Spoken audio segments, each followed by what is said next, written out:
ಹರೇ ಕೃಷ್ಣ. ಅಧ್ಯಾಯ 2 ಶ್ಲೋಕ 45.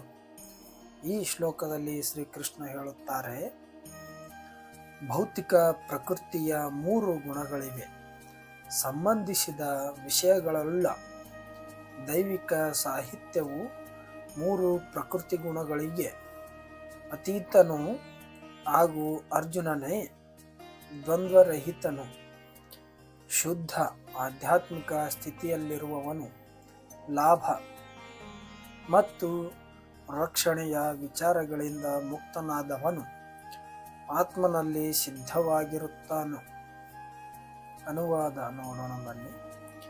ವೇದಗಳು ಬಹುಮಟ್ಟಿಗೆ ಭೌತಿಕ ಪ್ರಾಕೃತಿಕ ತ್ರೈಗುಣ್ಯದ ವಿಷಯವನ್ನು ಹೇಳುತ್ತವೆ.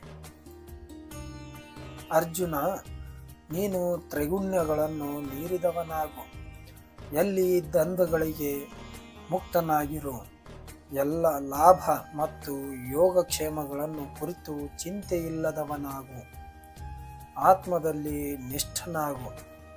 ಭಾವಾರ್ಥ ನೋಡೋಣ ಬನ್ನಿ.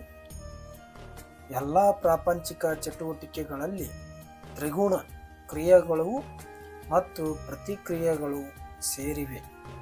ಇವುಗಳು ಫಲವನ್ನು ಭೋಗಿಸುವ ಉದ್ದೇಶದಿಂದ ಮಾಡಲಾಗುತ್ತವೆ ಮತ್ತು ಇದರಿಂದ ಐಹಿಕ ಪ್ರಪಂಚದಲ್ಲಿ ಬಂಧನ ಉಂಟಾಗುತ್ತದೆ. ವೇದಗಳು ಬಹುಮಟ್ಟಿಗೆ ಫಲಾಕಾಂಕ್ಷಿ ಕರ್ಮಗಳನ್ನು ಕುರಿತು ಹೇಳುತ್ತವೆ. ಇದರ ಉದ್ದೇಶವು ಜನಸಾಮಾನ್ಯರನ್ನು ಇಂದ್ರಿಯ ತೃಪ್ತಿಯ ಕ್ಷೇತ್ರದಿಂದ ಕ್ರಮಕ್ರಮವಾಗಿ ಆಧ್ಯಾತ್ಮಿಕ ಮಟ್ಟಿಗೆ ಕೊಂಡೊಯ್ಯುವುದು. ಶ್ರೀಕೃಷ್ಣನು ಶಿಷ್ಯನೂ ಸ್ನೇಹಿತನೂ ಆದ ಶ್ರೀ ಅರ್ಜುನನಿಗೆ ವೇದಾಂತದ ಆಧ್ಯಾತ್ಮಿಕ ಸ್ಥಿತಿಗೆ ಏರುವಂತೆ ಉಪದೇಶಿಸಲಾಗುತ್ತದೆ. ಈ ಸಿದ್ಧಾಂತದ ಪ್ರಾರಂಭದಲ್ಲಿ ಬ್ರಹ್ಮಜಿಜ್ಞಾಸೆ ಅಥವಾ ಪರಮ ಅಲೌಕಿಕತೆಯನ್ನು ಕುರಿತು ಪ್ರಶ್ನೆಗಳಿವೆ. ಐಹಿಕ ಜಗತ್ತಿನ ಎಲ್ಲ ಜೀವಿಗಳು ಅಸ್ತಿತ್ವಕ್ಕಾಗಿ ಬಹಳ ಶ್ರಮ ಪಡುತ್ತವೆ. ಐಹಿಕ ಜಗತ್ತನ್ನು ಸೃಷ್ಟಿಸಿದ ಮೇಲೆ ಭಗವಂತನು ಜೀವಿಗಳಿಗೆ ಐಹಿಕ ಬಂಧನದಿಂದ ಬಿಡಿಸಿಕೊಳ್ಳುವುದು ಹೇಗೆ ಎಂದು ಮಾರ್ಗದರ್ಶನ ಮಾಡುವ ವೈಜ್ಞಾನಿಕ ಜ್ಞಾನವನ್ನು ನೀಡಿದ. ಕರ್ಮಕಾಂಡ ಅಧ್ಯಾಯವು ಎಂದರೆ ಇಂದ್ರಿಯ ತೃಪ್ತಿಯ ಚಟುವಟಿಕೆಗಳು ಮುಗಿದಾದಾಗ ಉಪನಿಷತ್ತುಗಳ ರೂಪದಲ್ಲಿ ಆತ್ಮ ಸಾಕ್ಷಾತ್ಕಾರಕ್ಕೆ ಅವಕಾಶವನ್ನು ಕಲ್ಪಿಸಿದೆ.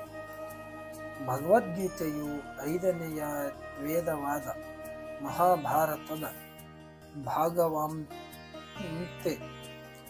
ಉಪನಿಷತ್ತುಗಳು ಬೇರೆ ಬೇರೆ ವೇದಗಳ ಭಾಗಗಳು. ಉಪನಿಷತ್ತುಗಳು ಅಲೌಕಿಕ ಬದುಕಿನ ಪ್ರಾರಂಭವನ್ನು ಸೂಚಿಸುತ್ತವೆ.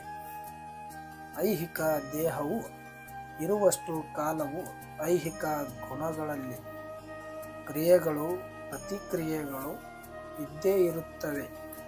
ಸುಖ ದುಃಖ, ತಂಪು ಉಷ್ಣ ಇಂತಹ ದ್ವಂದ್ವಗಳು ಎದುರಾದಾಗ ಮನುಷ್ಯನು ಸಹನೆಯನ್ನು ಕಲಿತುಕೊಳ್ಳಬೇಕು.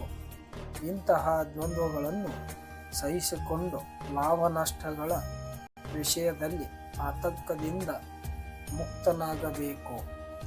ಶ್ರೀಕೃಷ್ಣನ ಕೃಪೆಯೊಂದನ್ನೇ ಅವಲಂಬಿಸಿದ ಸಂಪೂರ್ಣ ಶ್ರೀಕೃಷ್ಣನ ಪ್ರಜ್ಞೆಯಲ್ಲಿ ಈ ಅಲೌಕಿಕ ಸ್ಥಿತಿಯು ಲಭ್ಯವಾಗುತ್ತದೆ.